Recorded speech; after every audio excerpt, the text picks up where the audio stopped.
উলামায়ে কেরাম হলে তওবার লাগে তিনটা শর্ত লেখরা। এক নম্বর কইতরা যে গুনাহ হে করছিল লগে লগে এই গুনাহ ছাড়ি দিত। দুই নম্বরে কইতরা এই গুনাহর উপরে হে শর্মিন্দা হইতো। তিন নম্বরে কইতরা এই গুনাহ জীবন হে করতো না, ওলা পাক্কা ইরাদা করে লইতো। এই তিনটা শর্ত সাপেক্ষে যদি আল্লাহর কাছে তওবা করে আমার ভাই হল আল্লাহ তাআলার জাতে লগে লগে তওবারে কবুল করিলাই। হাদিস শরীফের মধ্যে আর আল্লাহর রাসূল সাল্লাল্লাহু আলাইহি ওয়াসাল্লামে কইতরা ও সাহাবী হল তুমি দেন জানোনি আল্লাহ তাআলার জাত বান্দার তওবা থেকে কতটুকু সন্তুষ্ট হয়, কতটুকু খুশ হয় আল্লাহ তাআলার জাত। সাহাবী হলে বলেন ইয়া রাসূলুল্লাহ আমরা জানি না। আল্লাহর নবী কইলা যে এক ব্যক্তি তার উট লইয়া বা উট হোক এই জমানার মধ্যে যে সওয়ারি গুলা আছিল উট হোক ঘোড়া হোক বা গাধা হোক সওয়ারি লইয়া যাইতে আছে অনিল জঙ্গলে দিয়ে যার আগে দিও কোনো আবাদি নাই পরে দিও কোনো আবাদি নাই, আপনার 100 মাইল পর্যন্ত মানুষের কোনো আবাদি নাই, কোনো গড় নাই, কোনো স্থান নাই, তাহার কোনো জায়গা নাই, রেস্ট লওয়ার কোনো জায়গা নাই।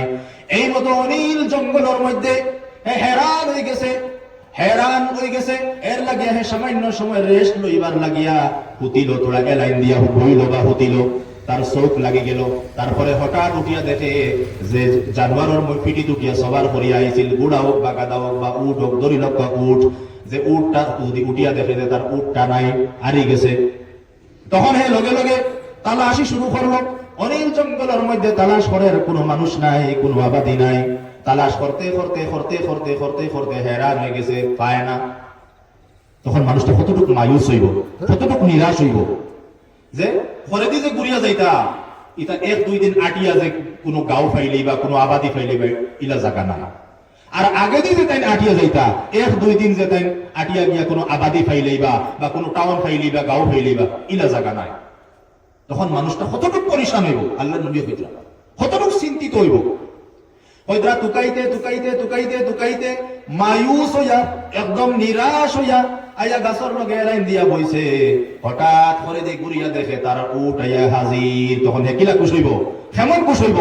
আল্লাহ রাসূল সাল্লাল্লাহু আলাইহি ওয়াসাল্লাম কইন যে বান্দায়ে যে সময় খালিস দিলে তওবা করে এই উট ফানেওয়ালা ব্যক্তির তাকিয়াও আরো বেশি খুশ হইন আমার আল্লাহর জাত। হোক সুবহানাল্লাহ। আল্লাহর জাত কতটুকু খুশ হয়। কিন্তু তওবার মতন তওবা করা লাগবো, শর্ত সাপেক্ষে তওবা করা লাগবো। আমরা তওবার একটা মজাক বানাই লাইছি, ডং বানাই লাইছি। আমরা তওবা মনে করি কিতা বলে মসজিদের ইমাম সাহেব আইয়া ইস্তেগফার পড়াইবা আর তোড়াতড়ি কিছু দোয়া দরুদ পড়াইবা, ও গুরুর নাম তওবা। মা যে সময় সকরাতর অবস্থাত গেছেন গিয়া ইমাম সাহেবের গেছে দৌড়িতরা, নাইলে মাদ্রাসার কোনো বড় হুজুরের গেছে দৌড়িতরা, বলে হুজুর আমার ঘর তোড়া আইন খেনে, বলে আমার মা সকরাতর অবস্থাত তোড়া তওবা পড়াইয়া দিবা। আমার বাপ সকরাতর অবস্থাত গেছেন গিয়া ইমাম সাহেব তোড়া আমার বাড়িতে আইন, হুজুর তোড়া আমার বাড়িতে আইন, আমার মারে তওবা পড়াইয়া দিবা। বেন হল মনে রাখবা তওবা সকরাতর আগ পর্যন্ত যদি কেউ কোনো ব্যক্তি তওবা করে তাহলে তওবা কবুল হইব। হাদিস শরীফের মধ্যে আর রূহ যে সময় ব্যক্তির হলকুমের মধ্যে পৌঁছে যাইব, তার গলার মধ্যে যে সময় রূহ পৌঁছে যাইব, তখন তাই যত তওবা করক আর তওবা কবুল হইতো না, তওবার দরজা বন্ধ হয়ে যাইব। হাদিস শরীফের মধ্যে আর 2 অবস্থা তওবার দরজা বন্ধ হয়ে যায়। এক অবস্থা হইল গিয়া যে সময় রূহ গলার মধ্যে পৌঁছে যায়, তার সকরাতের অবস্থা মানুষ যায় গিয়া। আর দ্বিতীয় হইতা যে সময় পশ্চিম দিক থেকে সূর্য উদয় হইব।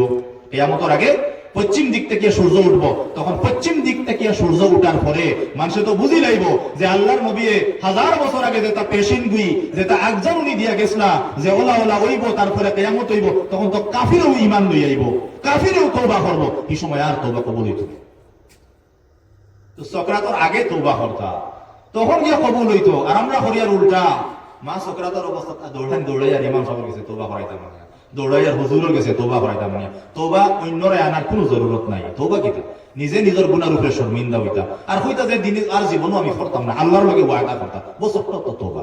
হ্যাঁ, যদি হুকুকুল ইবাদ হয় না, কোনো বন্দার লগে বন্দার হক যদি থাকে না, যদি বন্দার হক থাকে তাহলে 4টা শর্ত আগর যে 3টা কইলাম সেই 3টা তো আছে। আর লগে 4 নম্বর শর্ত হইল গিয়া যে ব্যক্তি হক আপনার উপরে আছে ও ব্যক্তির কাছে গিয়া মাফ খুঁজিতা।